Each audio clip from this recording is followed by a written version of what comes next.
Okay, great. Hi, everyone. Good evening. Thank you so much for joining us.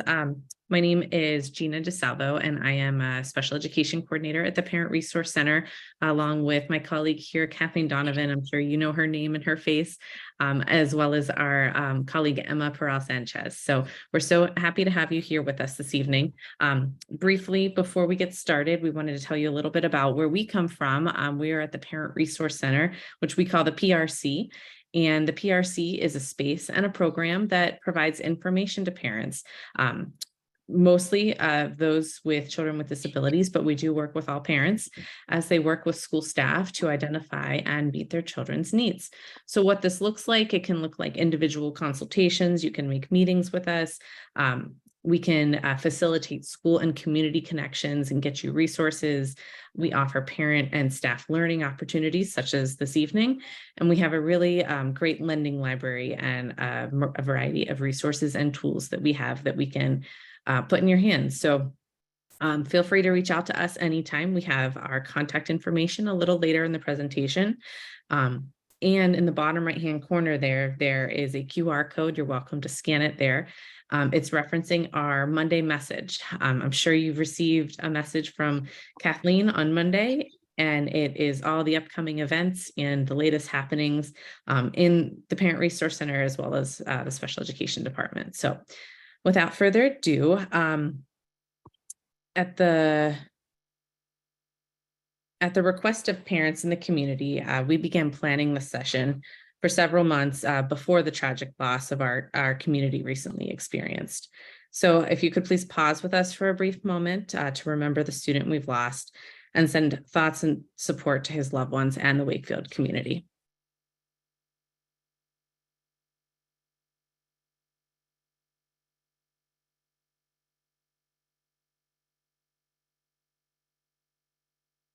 Thank you. So now I'd like to introduce Kathleen Clark to share a welcome from Arlington Special Education PTA. Hi, everyone. My name is Kathleen Clark. I am past president of the Special Education PTA. And I have 3 kids, 2 of which are considered neurodiverse. They're on the autism spectrum. And several months ago, I raised the flag to say, hey, I think we have a huge opportunity in this area. Both of my boys struggle with setting boundaries, setting healthy boundaries. They struggle with, saying no to things, and are very easily succumb to like peer pressure. And so I reached out to Kathleen and the PRC and said, hey, I really think we need to get something together, because I'm doing some searches here and I can't find a single social story that would help me explain to my sons why this is a problem, how to set a boundary, how to say no. I couldn't find anything. So the PRC worked their magic, got our speakers that are here tonight, and really excited to have them here so that we can learn about substance use in our neurodiverse community. So I'm going to turn it back over to Gina as she does the rest of the introductions. All right. Thank you so much, Kathleen. So the purpose of this evening's session is to explore together why some students use substances, why some of our students, especially those with disabilities, might be at greater risk, and most importantly, what we can do to mitigate these risks. So this evening, if you could please use the question and answer function, it is the Q&A speech bubbles at the bottom of the toolbar to submit any questions you might have during this session. So this evening, we do have the audio and video and chat disabled, so we can focus on this wonderful presentation, but please do feel free to utilize the Q&A function, and we will address questions at the end, if not during the session. So we will do our best to answer any questions you might have or direct you to the right resource within APS for you to contact in the future. We will also be sending out a document with additional resources and a copy of the slides in the coming days after the presentation. We would like to thank one of our colleagues, Deborah Hammer. She is an APS Autism Low Incidence Disability Specialist. Of course, Kathleen Clark with Arlington SEPTA for co-planning this event and joining us this evening. Finally, we would like to introduce Dr. Mila Vasconez-Gatsky, also known as Dr. Mila. Dr. Mila is a substance abuse counselor for Arlington Public Schools. She has been with APS as a counselor and social worker for 22 years now, and she also works as an interlude program therapist currently. Dr. Mila earned her bachelor's in psychology from Catholic University in Lima, Peru, her master's in social work from the University of Maryland, and her doctorate in education in counseling psychology from Argosy University. Dr. Mila is a licensed clinical social worker in Maryland and Virginia, and a licensed substance abuse treatment provider in Virginia. She developed the Second Chance curriculum, an early intervention program for Arlington teens in the early stages of substance misuse. She also has a private practice in Falls Church, Virginia, where she works with adolescents and their families as a therapist and consultant. So without further ado, we are going to get started, and I'm going to pass this presentation over to Dr. Mila. Thank you very much, Gina and Kath, and both Kathleen. Like it was expressed before, we planned this way before the tragedy. I think, Dr. Mila, your audio cut out there.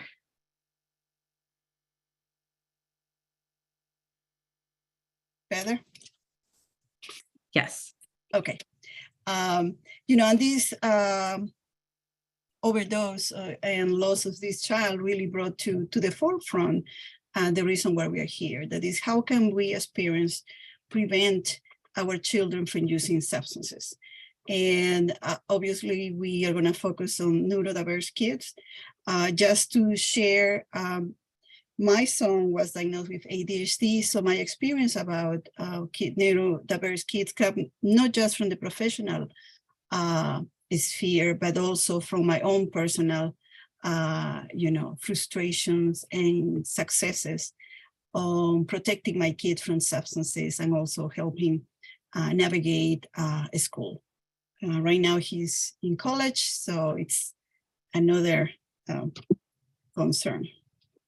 Gina, I cannot move the, okay, you're gonna have to help me with that. For some reason, it's not. So this is me this year. I'm an interlude therapist. I work especially with kids on special education that has IEPs and 504 plans, and I help them with mental health, behavioral, and also substance abuse issues inside the school. The agenda for tonight. First, I would like to get into what we understand by neurodiversity. Then I'm going to give you a definition of substance use. What does it mean? We're going to try to explore why do kids do it. I'm going to touch into the continuum of use that goes from experimentation to addiction. And we're going to talk also about the warning signs that, maybe our kid is using.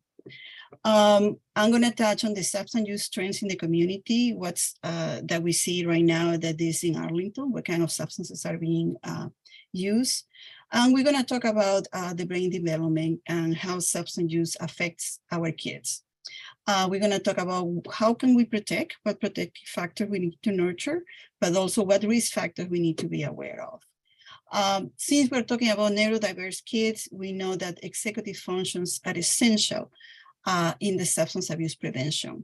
And even though this information I'm going to share with you can be extended to the general population, I think because of the executive functions delays that our children may have, we need to present the information in a smaller chunk. We're going to get into detail on how can you present this information. And obviously, we're going to talk about what parents can do in terms of supervision, how to have conversations, and how to talk about social situations, friendships, and coping skills. Okay, so what's neurodiversity? It describes the idea that people, experience and interact differently in the world. There is no right or wrong way. It's just they look at the world differently, they learn differently, they behave differently. And, this term looks to look at their strengths, not their deficits. And you can see on this cartoon from Jeremy, if you want, the standard will be a kid sitting nicely on the desk, studying, but our kids don't do that, right? They get, they are laying on the floor, they're reading upside down, they have music, they phone on the side, but they're just different. They're still learning, but in a different way. Now, when we talk about substance use disorder, before the classification was abuse or dependency. Right now it has changed and is more looked as a spectrum of things. In this spectrum, it's somebody who starts using substances, progresses. We start with not using, then experimenting, and at the end we go into dependency when somebody really is having the effects, impairments, either in health, disability, failure to meet responsibilities. In the case of kids growing up, it will be school and possibly work. Now, while substance use disorder takes time to develop, with adolescents, because of the brain developing and because now of the drugs that are out there, even experimentation could be very, very dangerous. And we're going to touch on, what kind of drugs are going circulating at this point, and how is right now even more imperative that we talk to them about the risk of just experimenting with certain substances. What do they do with? Generally, when they start becoming teenagers, their social group is the main group, is the main influence. They go from being children that, they are around us, they want an opinion, they are, always around us, to becoming independent. And that stage is when the social group is more important. This starts in middle school, and you can see the big change between 6th grade when they just go into 7th or an 8th grade. And unfortunately, because of society, acceptance of drugs right now, we are legalizing the use of marijuana, for example. That obviously confuses kids about, well, if it's legal, what's wrong with using it. So we're going through a process of change in society about our approach to substances. So when they get to be teenagers, first, this social group is so important. They want to join. If they have a friend who's doing it, why not? My friend is vaping, but I don't do it. It's okay. They do it to feel good. Many kids experience a lot of stress. Right now with the technology, with the phone, social media, I think our teenagers experience, much more stress than maybe we did in our time. So many kids look for using for a way to make them feel good, mainly relax, make me forget about stress, make me forget about things that I'm stressing over. Some of them use it to feel better. For example, a kid that is having depression, social anxiety, using, because the effects on the brain, make them forget that they are stressed out, make them forget that they are afraid of talking to people, and they feel good. So it's easier for them to relate to others. Some kids use it also to do better. On the initial stages of using marijuana, for example, if you have a kid that's hyperactive, that have difficulty focusing or concentrating, and they use, for example, marijuana, they're going to feel the effect. Marijuana tends to relax your brain. So they feel, oh, I can concentrate better, I can do better. And in my experience, working with, this applied mainly to kids of ADHD, they feel I can do better when I smoke. So that could be a reason for them to look to use substances.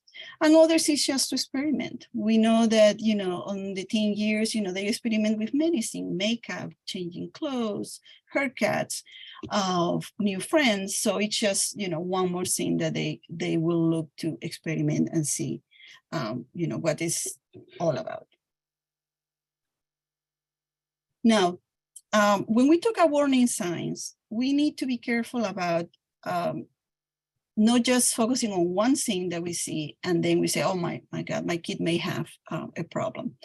As you see on this slide, it's many areas of their lives that they are affected. So when you look at those areas, then you can say, okay, this is a strong indicator. For example, if the kid is just irritable, but there is no other signs in any other areas. You can say, oh, it's just a teenager. Okay, but when we start worrying, when we see things in different areas, changes in different areas, and we're going to talk about some of them, of things that you have to watch and be aware of in terms of your kids' behavior. So with saying that, we're going to look at the next slide. Physical and social signs.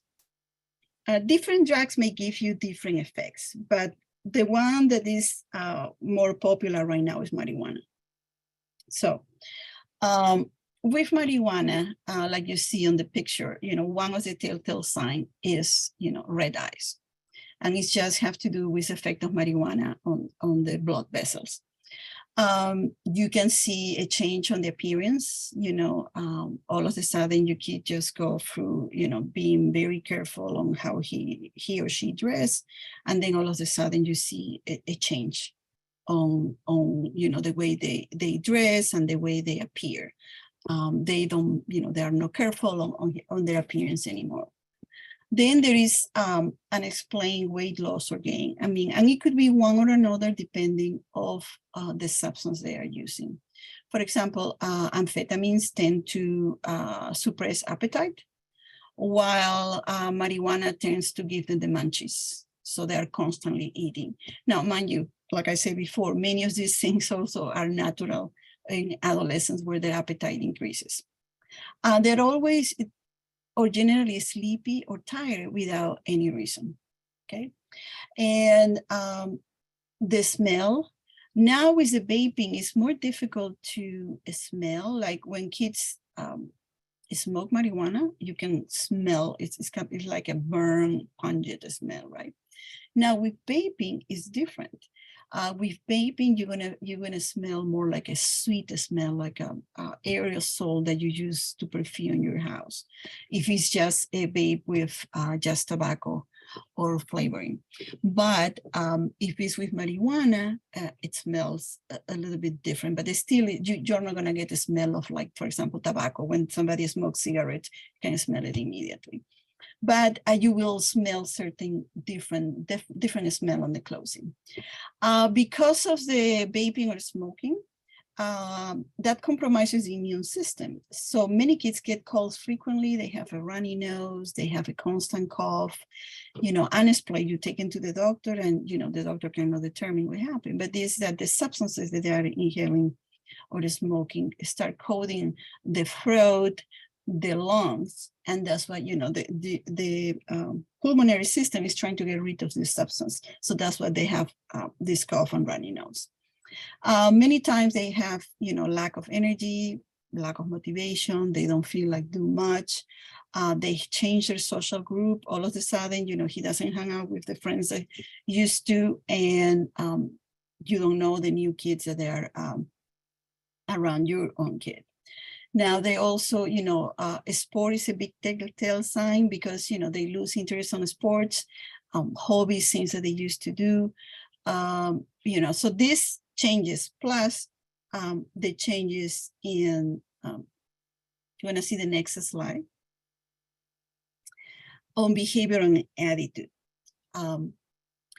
You see that your kids start changing and you cannot pinpoint what it is. And what I'm talking about is a regular thing. Used to be a sweet, calm kid. You can talk to your child, but then, their behavior and their character, their personality start changing. You start noticing that the grades are not as they used to be. They drop. It could be just maybe a drop in grades, or it could be really doing poorly academically. Then they start skipping classes. Many of them go to school, but they don't go into class, or they, are late to school, late to classes. The most severe is when they start being thrown from school and they miss school for numerous days. They do have, if they are under the influence, either because they used the night before or even because they did it before school, their attention class drops. In extreme cases where they have used, and that's one of the dangers of vaping. Vaping right now, the concentration of THC, that is what gives you the high, it could be 70 to 80%. It creates paranoia and hallucinations. You don't need to be a frequent user of marijuana to experience this nowadays. And in many cases, there are reports of psychotic breakdowns because of the high concentration of paranoia. And it's known that many kids land in the hospital on the emergency room, not being habitual users, but it's because of the potency of the marijuana that is circulating right now. On top of that, there is, adolescents are, they look for privacy and secrecy. They don't want you to know what they're doing. But we're talking about extreme, when there is no even, communication where they're going, what time they're coming, and they start having problems at home because of, this sudden change of behavior. Suspicious behavior is more like when you start seeing things in your house that before you didn't used to see. I mean, there is like new shoes that you didn't buy and you don't know how your kid got it. And we're going to talk about, that a little bit more, because sometimes kids that use also sell on the side. They don't consider this as distributing, but because they get, too much for their use, they sell it, and that's how they get money. Okay. We touched already on discipline problems at home, at school. And if you notice that alcohol or medicines are missing from your house, that's another telltale sign. And I know many of us keep alcohol in the house because we trust our kids and we never think that they will do it. But I have heard many stories of kids, watering the alcohol of the parents after, they took their share, and then they just add water or tea. So, my recommendation is, lock it or keep, a tight control of what you have at home. Now, in terms of what's going on in Arlington County, okay, these 4 things are not in order in terms of what is they use most, but this is what we have seen at schools the kids are using. The problem with vaping has been with us for the past 5 years. And I think, during COVID, of course, at school, we didn't see it because we were not in person. But now that we are back, we see again vapes, disposable, vapes refillable. Many of these vapes, they say that it's just flavor, but it's not. It have to have a certain amount of tobacco plus all the chemicals that it has that are very damaging to the body and to the pulmonary system, especially. In terms of marijuana, we see it, right now is legalized in DC. Virginia, I think, is approved the medical use. Here in Maryland, it was recently legalized for recreational use. So you have to be 21, but we know, like with alcohol, you find ways to get your marijuana. And you don't need to be 21 to get it.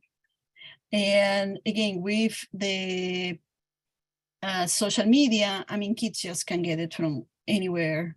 You just send a text to somebody who knows somebody who sells it, and you get it. And we see it on platform when you use your, regular joint. And we see it also on oil, wax, and edibles. That is the latest thing that we're seeing. And the edibles can be anything. It used to be that it was on the famous Lay's brownies. Well, now it's gummy bears, candy, bubble gum, liquid. Any form and shape, you can see it right now in the market. Alcohol is something that we see at school too.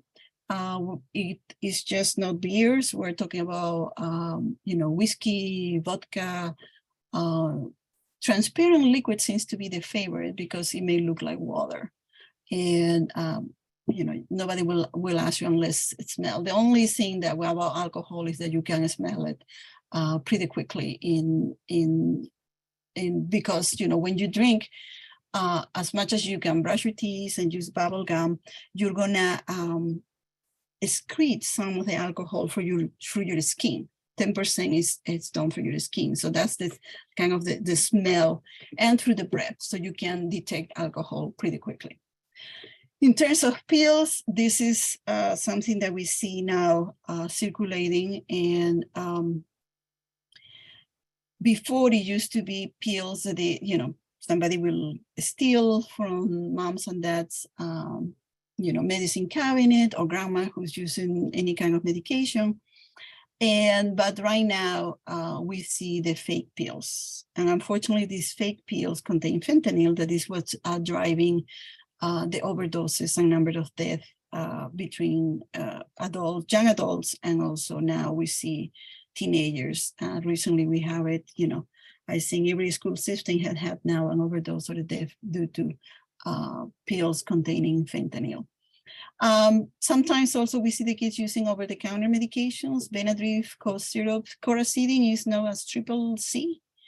And they don't take 2 or 4, they take 10, 20 pills at a time to get the high.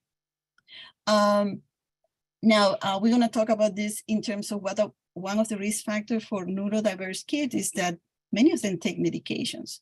So we need to talk to them about, the use, following who can give them the medication, how much they can use, and explain to them that if you use more than the prescribed, you are at risk of many problems.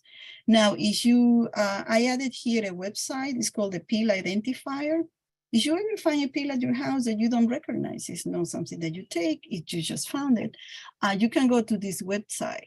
And the website asks you, it's free to anybody, but they ask you questions about, what color is the pill, what shape is the pill, what are the markings on the pill, and then it gives you what options it could be. And it could be just, prescribed medication or also over-the-counter medication. So if you ever find something that you don't recognize, I will advise you. It's a very easy website to use. Okay, so here I brought just a few pictures so you can see what the vapes. The vapes right now have gone through multiple generations, they call it. Initially, the vapes were just an imitation of a cigarette. I don't have that picture because right now you don't see those anymore, but it was like a cigarette, but it was made of plastic, right? And you inhale it and you, get a hit of nicotine. Now, this one, the one here, I put that picture because it was the first vape that we found on one of the high schools. A teacher sent a picture and I said, what is this? So we did some research, and of course, that's a vape. Vapes can be charged on the computer, okay? Like any little gadget. So you see here, these are different kind of vapes. They come in all kind of colors, shapes. Some are disposable, like these ones, okay? So the kid, each around 200 hits, you can get a hit of nicotine. That when I say a hit is you inhale the vapor. Now, the vapor and the name vapes is just popular, but really what we're talking about there is no water on the vapes.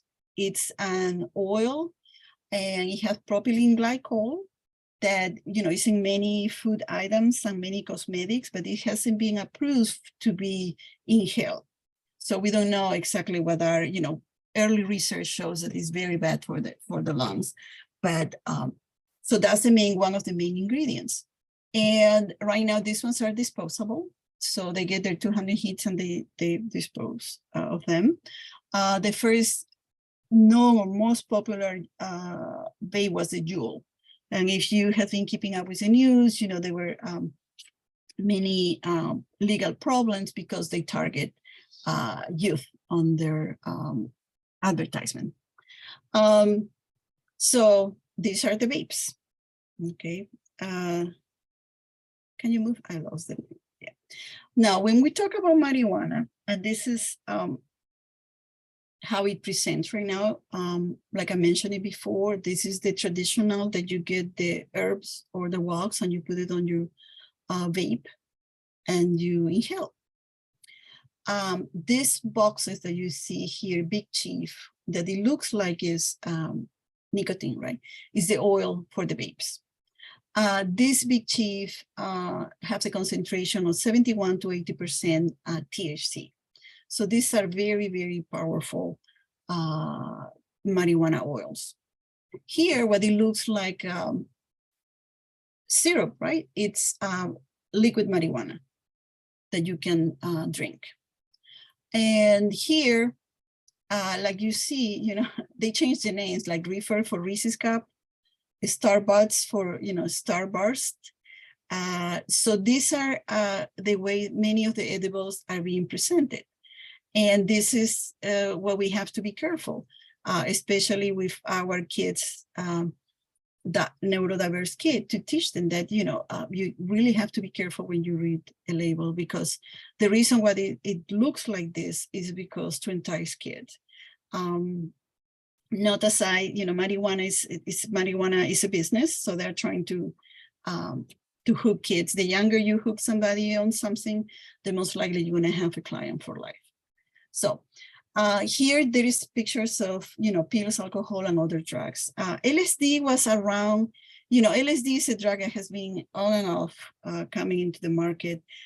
2 years ago, before COVID, I can say that, you know, it was very popular, LSD, but now it has declined because I think also surprising, the pills that fake pills on the market got for $2 to $4, which is very cheap.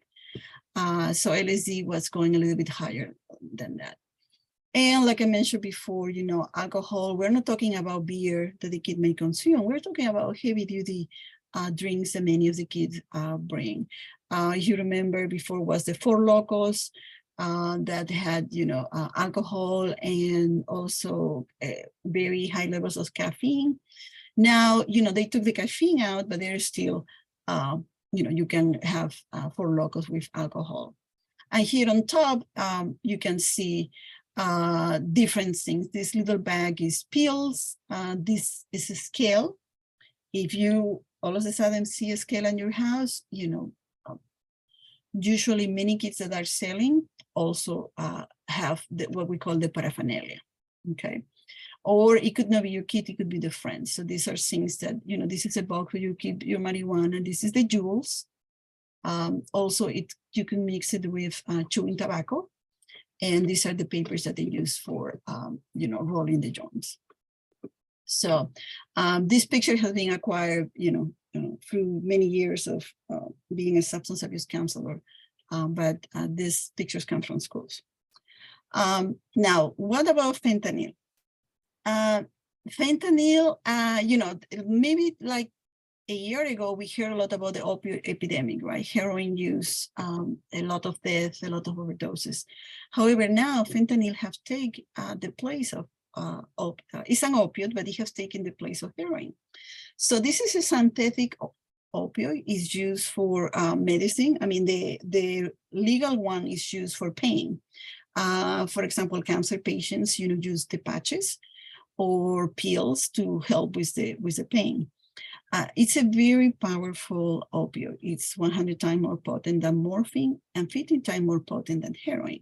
So that's why it's more present in the market, because you want to sell, if you want to sell marijuana, for example, you put a tiny bit of fentanyl and it's going to make your product much more powerful.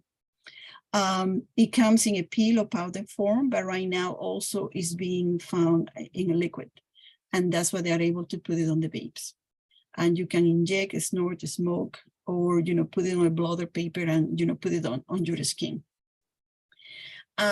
In small quantities, I mean, and it have to be a tiny, because as you see on the picture, that's a legal dose of fentanyl. That's a pencil, and that's the tip of the pencil. So a tiny amount of fentanyl can really be lethal. If, you know, and because these pills right now are come from the black market, there is no control, right? So when a kid is trying a pill, for example, you don't know if this one is going to have enough to kill you or not. So that's why right now, you know, it's very important to teach them not to take any pills from anybody. The results are sedation, relaxation, you know, like any painkiller is going to relax you. It can cause confusion, drowsiness, nausea. If taking in a lethal quantity, of course, it's going to cause a depression of the respiratory system. So this is a very, very dangerous drug. And this is how it's coming out now. As they call it the rainbow fentanyl because it looks like Smarties, right? The sweets that the kids eat. And that's why, you know, the intention is really, you know, to make it more fun or more attractive to kids, but it's also, you know, much more dangerous. This is an example. This comes from the DEA. The DEA it's the Drug Enforcement Administration, which have a lot of information about what's going on right now. This is what they're doing. For example, if you see these blue pills, you know, the M blues, this is the real one. It's very hard to tell the difference with a fake one, right? They have the same imprint, the same number. Maybe this one is a little bit bigger, but you know, this is done intentionally. So, for example, a kid, you know, somebody may say, okay, I'm gonna take a pill, let's try it. And they think they're taking a real one because it looks like a real one, but it's really a fake one. Same with Adderall. The different here is the number, you know, but then they look very similar. And this one, they call it a brick. This is Xanax. The real one and the fake works, there is very little difference. Maybe the letters are a little smaller, but that's about it. So now, what I was mentioning before, the DEA give us information, you know, and that the big campaign right now is one pill can kill. Your first use could be your last use, basically, because of the fentanyl and because of the lethality. So 6 out of every 10 pills with fentanyl contain a potentially lethal dose. So this, I think right now is not just, you know, substances like marijuana or alcohol. This is really concerning, as we have seen in the past few weeks here in our schools. This is just to give you an idea of the scope of the overdoses. This information is just about adults 18 and over. And this comes from the Arlington County Police Department. In 2022 and 2021, we see high numbers of all incidents involving opioids. Okay, 156 on 21 and 152 on 22. The overdoses were 92 in 21 and 87 on last year. Non-fatal 64 versus 70. And the numbers went down on 2022 in terms of the fatal overdoses, but we see that already in 2023, and this one was early January, they already have 2 fatal overdoses, and this is on adults. So I don't know if they keep track of also juvenile overdoses, but I think in lieu of what's going on, it may be something that they do. I don't know. So this is what we're talking about, protecting our kids. Now, what's the difference, you know, with in terms of brain development? What happened to the brain? Okay, this is an image about how the brain develops, right? Between the age of 5 to 20. We know that the brain develops from the back part, that is the most primitive part of the brain, to the more advanced, that is the prefrontal cortex, right? That's the area that help us make good judgment, make good decisions, think, okay, if I do A, the consequence may be B. We know that on the teenage years, this is in developing. It's developing. It's not fully, you know, done. The brain continues develops until the early 20s. So we are talking about kids that are, you know, developing, and what's going to happen if they use substances, right? I chose this slides about THC because there is a lot of talk about THC. It's okay. It's really not a big deal. It's not. It's just, you know, from all the drugs, it has always been considered the lesser of the substances, and that's why. And there are benefits. I'm not talking about CBD or any of those things, that, it does help. I'm talking about THC, that is a psychoactive substance in marijuana. Okay, we know that it affects the brain. And you can see on this slide, different areas of the brain that it compromises. Okay, not only the THC, but any drugs that you take cross the brain barrier and may impair brain cells communication. Okay, and I'm talking about illegal drugs. We know, for example, if your kid takes medication for anxiety, you see that start working. You see less anxious behavior. If you have a kid with ADHD, for example, and attention problems, you see, wow, the grades are improving, because he or she is able to sit down and pay attention and do the work. Okay, so we know that they work on the brain, but those are drugs that are being studied, approved by FDA, and they are prescribed by a doctor, and they come in the dosage necessary for your kid. And it doesn't work, then you go on and try another. But it's closely monitored and also prescribed for the age and the weight of your kid. I'm talking about here about drugs that are illegal.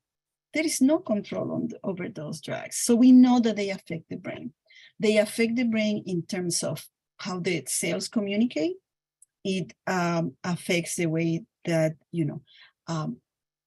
they block normal neurotransmitters, okay? Because it goes and takes the place of dopamine, serotonin, it takes the place of them.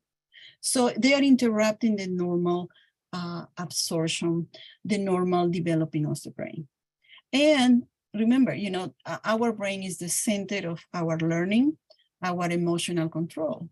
So if we put something at age 14, 15, it's going to have an effect. Now, with our neurodiverse kids, that they are, their brain is not the same than others, we know that it's going to affect them even in different ways, in more ways. Okay, something that I have seen in my practice working with kids that, for example, discovered that marijuana helped them with ADHD. I've seen that they may become dependent much sooner than a kid that doesn't have, that is, neurotypical. So there is a lot still, Kathleen was asking, she cannot find anything. I did research. There are very few studies on substance use and neurodiverse kids.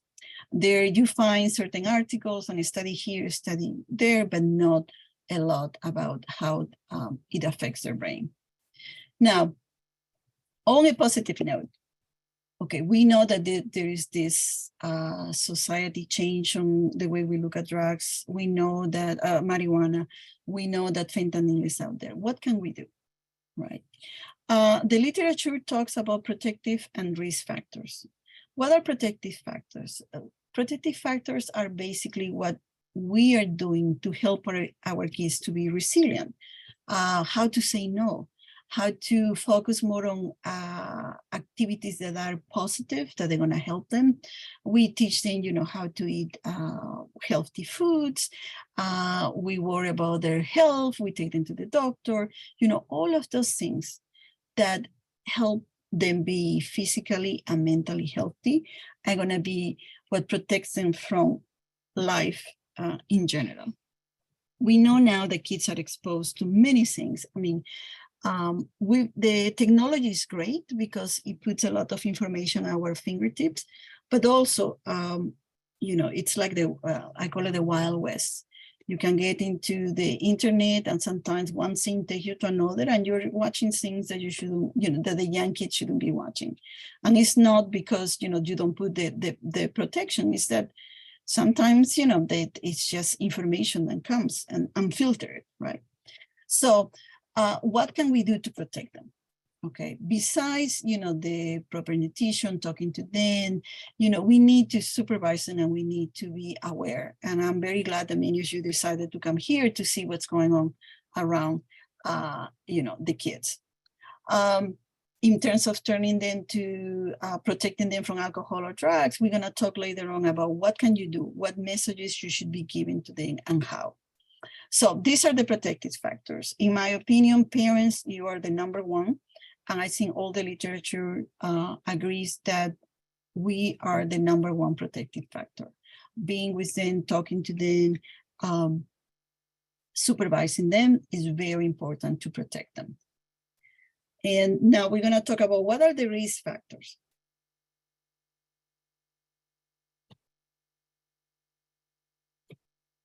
Okay.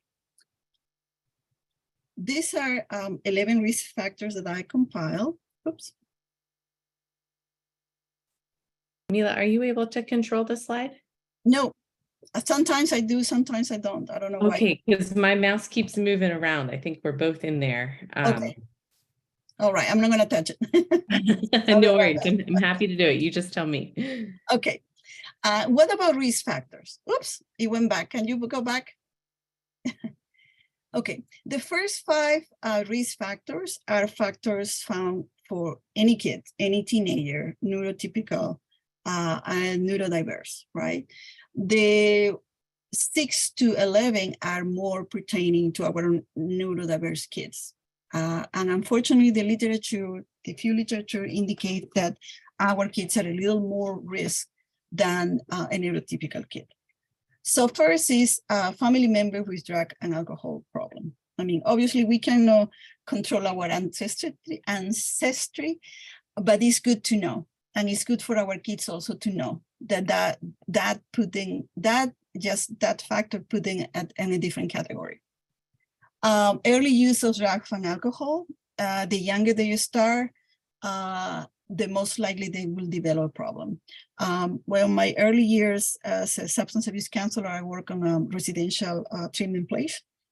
And it was very common to find, when you go into their social history of, drug users that have been 20, 25 years using, and residential was, maybe the first of many times that they had been in residential was, they started in adolescence using drugs or alcohol. Another risk factor is mental health problems, depression, anxiety, and especially if these problems are not treated, it may predispose them to go and experiment with alcohol or drugs. The social environment, relationship with people, they may resist for a while, but eventually, we see why they use, they want to fit in, they may use. And right now is the media influence. The amount of commercials and just, TikToks about how fun it is to see somebody using, oh, it's so funny, that's an influence. Now, with the neurodiverse kids, they have access to prescribed medications because that's, many of them take medicine. So on that sense, for us, it's our role to check that they take it, how much they take it, keep it in a safe place, away from them. And sometimes it's not them that they're gonna, abuse it, but their friends. So you have to be very careful with that. Another risk factor is that many of our kids have deficits in cognitive functions and language skills. So, those cognitive functions, they need the information to be more digested for them. A friend can give you something, even though it's your good friend, he may, ask you to do something that is not right, right? So you need to help them think and plan ahead. And also what to say when, when they are in situations where they may be, exposed to alcohol or drugs. Some of them have chronic medical problems, so they may take medication. And if, nowadays with the opioids, you have to be very careful about how much pain medication they can take. Social isolation, like I mentioned before, teenagers their social environment is natural, is a natural progression, and many of them feel isolated. So they try to fit in, and then this isolation is a risk factor because they will try to fit in into a group that maybe is not the right or the healthiest group of kids. And they may have coexisting behavioral problems, which is not unusual. They are impulsive, they are risk takers. So that's another factor that may predispose them to use substances. Then we're going to talk in more detail about the executive functions, but because, some of them are delayed, that may, predispose them to that. They have, poor emotional self-regulation, low self-esteem, they're impulsive. Many of them are, the sensation-seeking guys, right? They come with a skateboard and do all of these things. So sometimes that may predispose. Okay, why executive functions are so important in substance use prevention? Okay. The executive function is what helps us to manage our day-to-day living, right? Working memory is what we learn, every day is the ability for us to remember, okay, I'm gonna do this, okay, I'll do this. Then, I can get more information after I learn this, right? So, and we're talking about here is not just, it's not the academic, but it's the, what I call it the soft skills, right? In terms of working memory, my mom told me, don't take a pill from anybody, okay? But, because I have working memory delays, I may forget it. So then is when repetition, reframing comes into place. Substance abuse prevention with neurodiverse kids is not just a one conversation. Let me tell you, it's over and over and over. At the younger you start with them, the better. And we're going to go into examples of how can you adapt this to younger kids, right? Emotional control. Many of our kids do explode for little things, right? They, because they don't have that ability to regulate. Something small may provoke a tantrum. Something bigger, they react like nothing is wrong, right? So we need to help them when they're exposed to substances, in social situations. How can they regulate, maybe the excitement that you're making a friend versus the decision of like, well, this is not something good for me. Same along with problem solving. We need to help them figure it out. How I'm going to do if I'm in a social situation and there's, for example, a punch that I know I saw somebody or somebody told me it's a spike with alcohol. Okay, how I'm going to get out of this problem? Time management. Many of them do know, we know that, right? They spend 1-2 hours playing video games, when it was supposed to be half an hour. So we have to be on top of them, telling them, hey, you have to, do homework now. Flexibility. We know that this is something that the kids struggle with. It's difficult for them to switch from one activity to another. In terms of substance use and again, the social environment, teaching them, how can you remove yourself from situations that are not good for you or that can put you at risk. This goes along with organization and planning. Okay, you're going to go to this party with these friends. You're going to stay at this friend. Okay. How are you going to do that? How are you going to get, what about your friend, leaves you alone on this party and they're kids that you don't know, but they try to be friends with you. Okay. So all of these executive functions that play a lot on the social skill environment, we need to work with them. Now, also, they have difficulty understanding abstract concept. And substance use is a very abstract concept, right? You can, you may be able to get a can of beer and show them how to read it, but otherwise it's an abstract. They need to use all these abilities to understand when a situation is not good for them. And consequential thinking is, okay, if I do A, this, the result is going to be B, right? If I choose to take a sip of alcohol, this is what's going to happen, okay? And that's where we parents need to help them with all these executive functions of planning, deciding around substance use. Now, so we get into, now that we know what's the problem, how do we do it? When I was, when my son was diagnosed at 7 years old from ADHD, that's when I started reading more about, how can I help my kid? My background in substance use, I started talking to him very early on because we have family history of substance use problems on both sides, my husband and mine. And that was always something that worried me. So since little, how old you have to be to use alcohol. At that time, it was 18 to smoke. I mean, now it's 21, okay, constantly. Now, when you get to teenage, and they become more independent, they don't want to hear from you, right? They are like rolling your eyes like this little girl in the picture. But how can you prepare? First, you need to be prepared, okay? Don't do it just out of that day you are upset, something happened, just first, saying to yourself, this should be a conversation, not a lecture, because as soon as you start telling them, oh, well, you should do this, and that, they turn off, right? And they may be there, but their mind is somewhere else. Come from a place of care and concern. Hey, this happened at school, especially with what happened a few weeks ago. You can start that way. I'm concerned about this and I'm concerned about your friends. Ask them what's their opinion on the subject. What do you think happened? Use open-ended questions. If you ask them, hey, do you use marijuana? Guess what? They're going to say no, right? Do your friends use marijuana? No. So ask open-ended questions. What do you think? What do you know? Hey, how do you feel about this? What's going on at school? And give them, they cannot say yes or no. They have to explain. If they tell you something, ask for clarification questions. Oh, do you think this is what happened? What do your friends say? When you share information, use concrete and factual statements. The shorter they are, the better. And avoid blaming statements. Otherwise, they're going to turn off immediately. And when you ask this question, we prepare to be surprised by their knowledge or lack of it.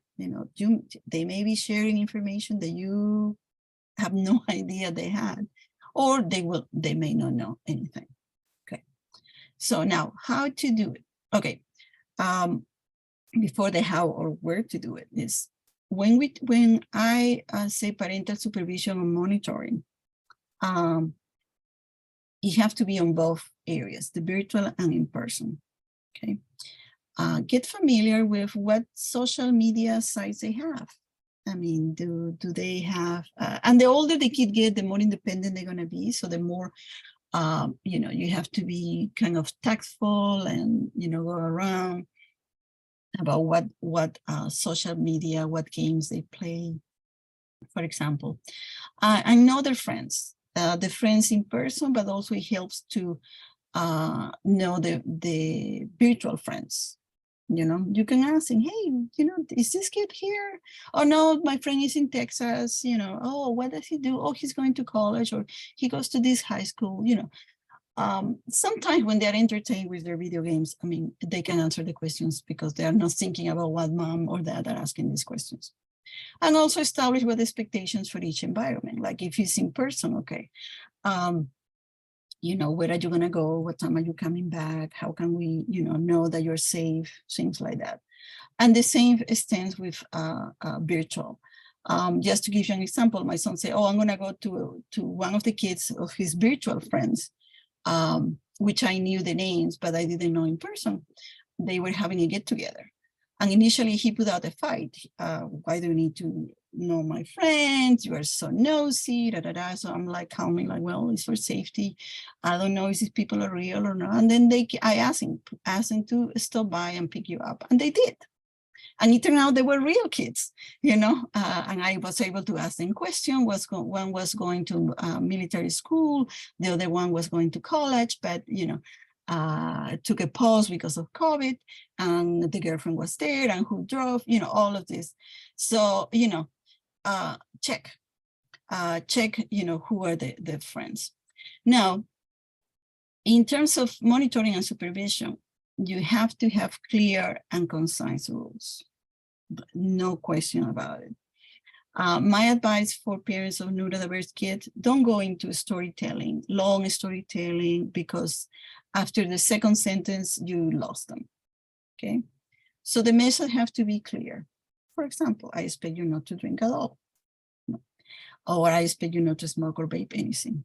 Now, you may be saying, like, my husband told me, well, all kids experiment. And I say, yes, I know that, but my son doesn't need to know that, right? These are my expectations. I'm not talking about reality. I'm talking about I expect him to wait. And And you can send the same message. I expect you to wait until you're of legal age when your brain is done developing. And right now you have to tell them no pills of any kind. None, absolutely none. Either given by, unless it's given by your parent or by the nurse or a trusting adult that, we will tell you who's that person. You can advise them also to open their own containers. And this advice, some of our neurodiverse kids are sometimes bullied or make fun of just because of who they are. And they may have good friends, but if they go to social situations when we don't know exactly who goes to those situations, it's wise to tell them, don't take any open drink, just open your own container. Your soda, your juice, whatever you're gonna do, better open it yourself. And disapproval of any use must be very clear. Okay. When I was talking about storytelling, I have worked with parents where, for example, they were in recovery and they talk to the kids, right? Hey, I went through a hard time because I started using when I was young and it took me a long time and did that, and they go into the long story, right? My experience has been that what the kid gets is like, oh, my parent used, so I can use too, right? So no big deal. So my advice is be clear, okay? Your kid is your kid, it's not your friend. You don't need to tell them everything. Maybe when they are older, you can share that with them. But right now, they need to have a clear and concise message. Dr. Mary, we have about 10 minutes before we are at our question and answer time. Oh, okay, I told you, I talk too much. Okay, so just quickly, check their spending money. And I know what I'm going to say maybe for some parents that they don't like to do it. You have the right to check their phone or the room if you suspect something. And in terms of consequences, the consequences should match the transgression. Don't go nuclear with them. Don't go like, okay, you lost 3 months of going out and you lost your phone. Because then you're running out of options. What to do is they do it again or they break another rule regarding substances, okay? If they are under influence or you smell alcohol on them or any kind of smell, just tell them, hey, tomorrow we have to talk and act as soon as possible. Okay, you smell something, see something, you have to say something. Don't ignore it. Can you move to the next? How, when, and what? The best place is the car. When you are, because they cannot walk away from you, right? And if you are taking it somewhere to a friend's house, to a party, that's the best time to do it. Or, when they are in a restaurant, mealtime, in environment outside the home, it's easier to talk. Be honest, I use realistic facts. Don't say, oh my God, you smoke marijuana, you're gonna die.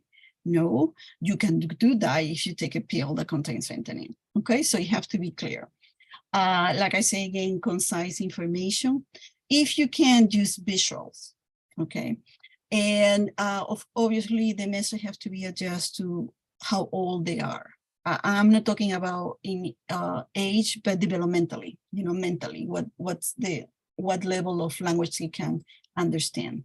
Reminding of expectation and consequences, be aware of what's going on in their life. For our neurodiverse kids, teach them how to read labels on cans and bottles. If they go to a party and they think, oh, it says no alcoholic beer, but when you read it, it does have 0.5% or 1% alcohol. Okay.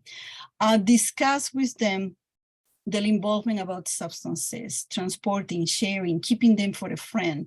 Many kids, neurodiverse kids, are getting into trouble because a good friend told them, hey, can you hold this for me?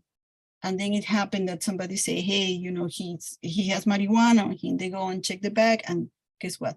They find the marijuana on them. And this, it's terrible because, they did it because they're friends. No idea that they were, keeping something that they shouldn't keep. Repeat. Okay. remember the executive functions, working memory problems, you need to repeat the message constantly. And it doesn't need to be a big speech, just dinner time. Hey, what's the legal age? You know, if you're having a glass of wine, 21. Okay. Next. Social situations. And here comes where we can have to establish clear rules and what to do. Okay.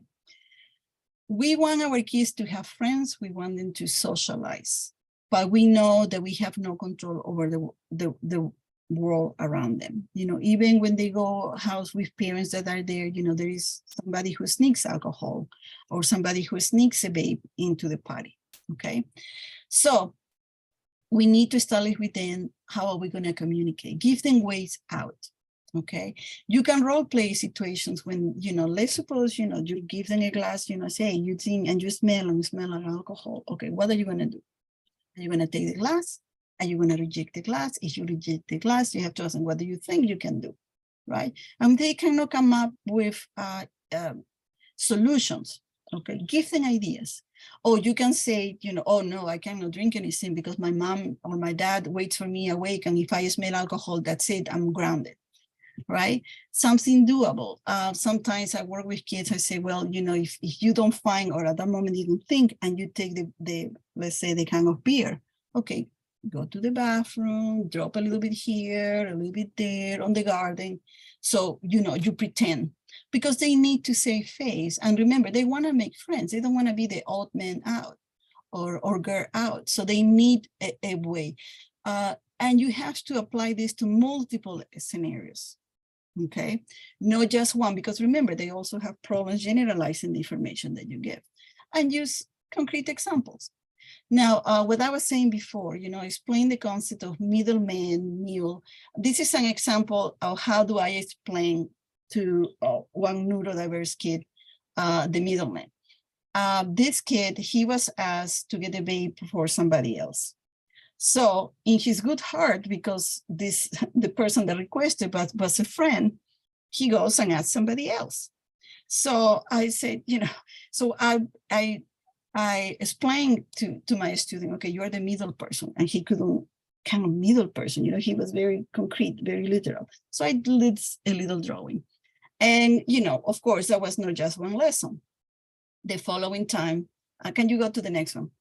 I continue asking, okay, what do you think will happen if you're the middleman? Okay, so here's the representation. Okay, the friend asked him, get me a babe. He told the other friend, hey, can you give my friend a babe? The other person got the babe for the girl. But I said, what happened if they found the babe? She's gonna say, hey, you know, this guy gave it to me. So then he may get in trouble with teachers. He may get in trouble with his parent. He may have to go to the administrator. So you have to walk them through, you know, this kind of involvement with substances, because it's not just about the use, it's the being around friends that may be using and how to protect themselves. Okay, can you move to the next one? Okay, this is, you can find this information on the DEA website about emojis used to, you know, when they are asking or somebody's offering pills for them. And you can see, you know, they use Percocet and oxycodone, they are blue pills. So that's what they use, you know, the blue pill. And it's a pill, they are blue, you know, they are, the banana is like, you know, to make you high, you're gonna fall off basically, okay? So just going to the DEA website, and you can find, for example, these are the dealer, you know, advertising, high potency, large batch.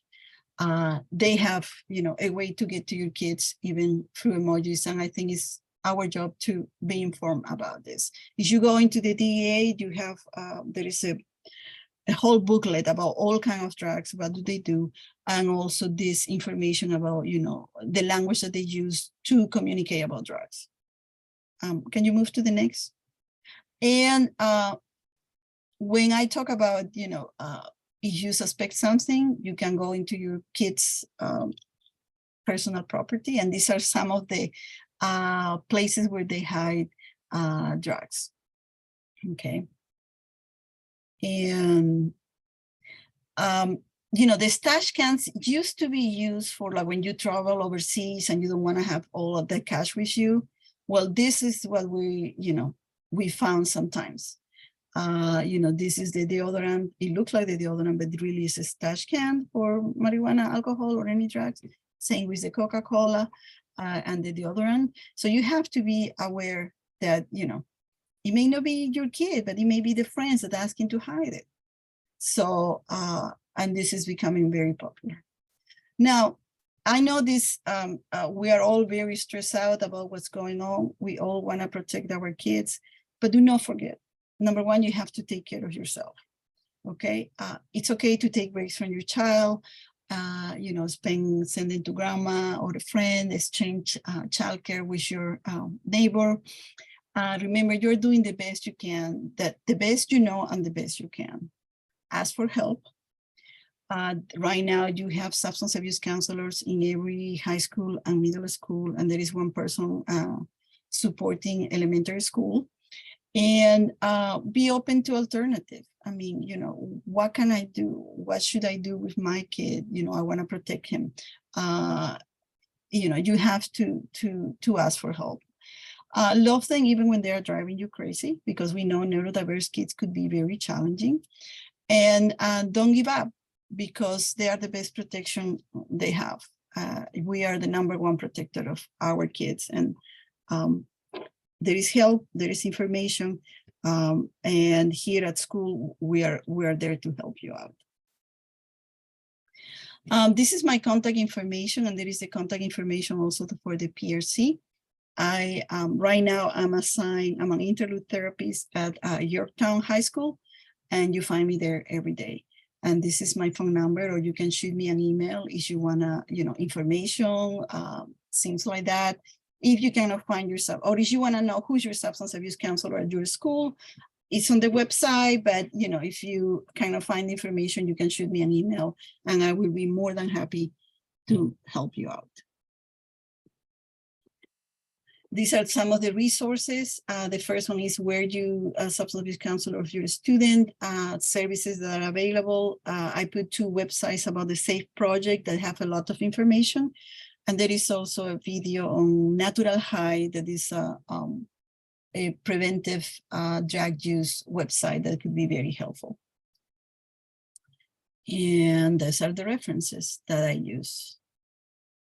Right. Thank you so much, Dr. Mila. This was super informative. And I know we all appreciate your knowledge and your experience in sharing this information with us. Before we move on to question and answer, Ms. Deborah Hammer would like to share some information with us regarding students with autism and substance abuse. Thank you so much for sharing all those details. So some of you are parents or educators of students who are autistic or have other neurodivergence types of neurodivergencies, and I just wanted to share a couple statistics with you.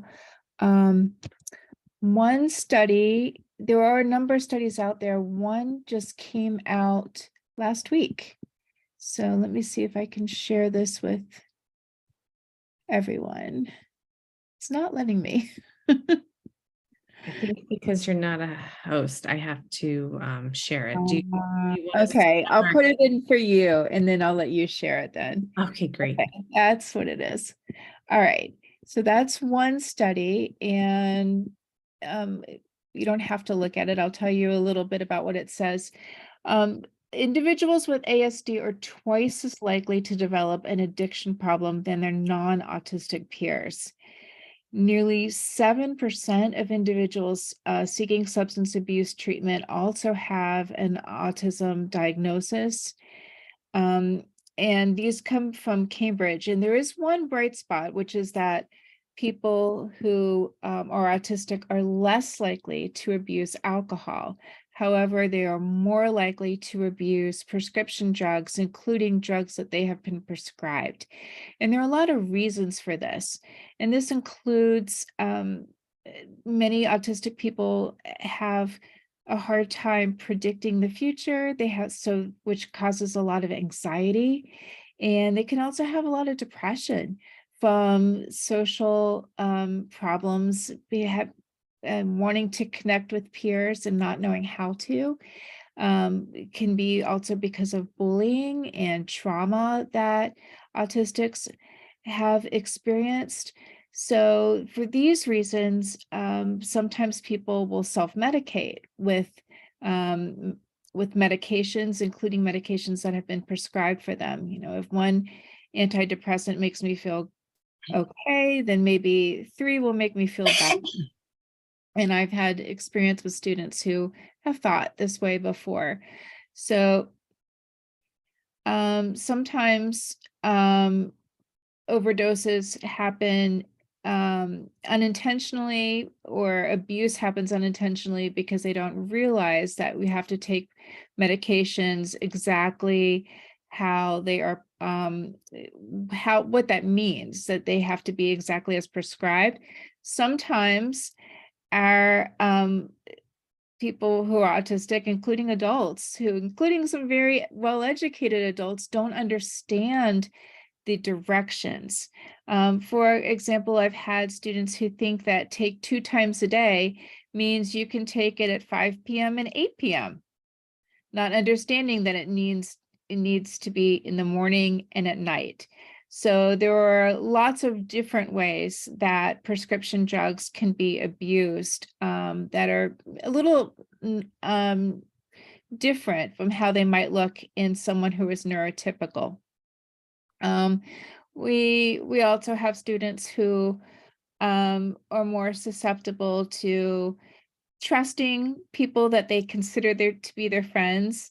As we heard, you know, the hold this for me or buy the can happen, but also, hey, take this drug or smoke this, because it might be part of a pattern of bullying, that people want to film them or abuse them in that kind of way. So our people can be a little more susceptible to that too. And because so many teens on the spectrum really want to fit in socially, they can be a little bit more susceptible to that type of bullying. So these are some of the issues that our teens and young adults on the spectrum face when it comes to substance abuse. In terms of treatment, there are some different ways it needs to be handled as well. A lot more visuals. Talk therapy can be helpful to some people, but many of our people, that it can be a little bit more abstract, or they may not always be a therapist who understands how to connect with someone who is neurodivergent. So finding a therapist who has special training, who has a background in working with someone who is autistic or has ADHD or another disability, including IDD, and making sure that they're using a lot of visual supports and a lot of very concrete examples to help with comprehension. And I know we only have a couple minutes left, so I'll go ahead and turn it over for questions. All right. Thank you so much, Ms. Hammer. We have one more thing before questions, and we're going to turn it over to Kathleen Clark from SEPTA. Yeah, so I just wanted to double down and highlight 2 things that you talked about, Dr. Mila, which is logical consequences. So over the years, we have worked with a lot of behavioral therapists, and, you know, they emphasize that need for logical consequences early on. So we have worked really hard in our house to come up with those, because we want them to trust when we say something, we mean it. And I thought when you talked about that piece, it really resonated, because too often as parents, we're so ridiculously busy and multitasking that we walk away from things without even realize we're walking away from things, including punishments or some sort of discipline, because we've forgotten. And, you know, that really resonated with me, to make sure that we're creating those logical consequences and following through with them. And then the other thing that you talked about that also I thought, you know, like we make it a habit on our house of talking with our kids, but as they have approached middle school, one's in middle school, my daughter is in 5th grade, they have gotten less wanting to talk direct, one-on-one. So we do walk and talks, play music, and we use our walking miles around the bike paths here along, like the Bluemont Trail to have those those conversations. And then I'm not looking at them and they don't feel like they're being, questioned through the Inquisition or something like that, right? They know that we're just walking and talking. And I'm really surprised with the information that they share in that way. So I just wanted to highlight that piece too, because I think it is a really helpful technique if you're not making eye contact with them. Great. Thank you so much for sharing, Kathleen. All right, we are going to go into our question and answer session. I'm going to pause our recording at this time. We're very lucky that you took the time to join and learn this information. We will send out the presentation slides along with a collection of other resources. Please keep in touch. Let us know what other types of learning sessions you'd like us to explore. The more we know and grow and learn together, the better off our kids will be. So we hope you all have a good night. We will be posting this and sending it out soon. And thank you to all of you for spending part of your evening with us tonight.